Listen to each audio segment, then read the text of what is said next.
Jūras akmeņus. Cik mēs dzirdējām šeit Ventspilī, jūs viņus zināt. Jūs zināt, kas ir jūras akmeņi?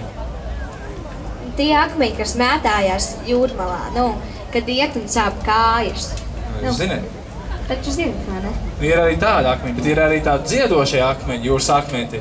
Varbūt mēs arī viņus uzsaukt uz skatuves. Mēs varam tādus jautājumus uzdot viņiem.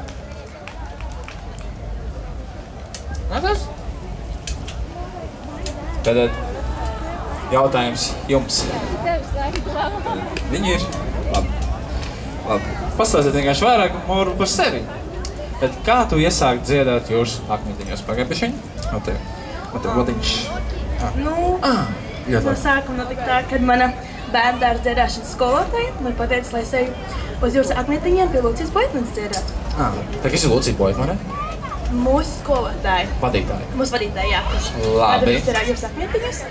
Un tad kopš 2,5–3 gadu vecuma es sāku tur dziedāt. Labi, puisis. Es esmu dziedātas puisis, ļoti labs bonzinieks. Arī dziedātājs. Man skolā bija konkurss Gailēns, un es tur ieguvu Grand Prix. Un tad es gribēju doties uz balss pavēlnieku, un tā es iekļuvu arī jūras akmentiņos, jo es gribēju dziedāt. Paskaties! Es dziedāju Raimonda Paulā konkursā, un Lūcija Boitmane man uzaicināja, vai es nevēlos dziedāt jūras akmentiņos. Šogad tu dziedāji? Jā, un tad es šogad sāku iet jūras akmentiņos. Un jūs mazākais dalībnieks nesen sāka, ne? Dziedāt?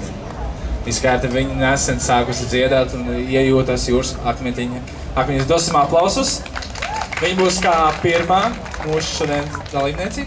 Jā? Uzstāsies, jā? Tad lūdzu. Sveiksim ar aplausiem.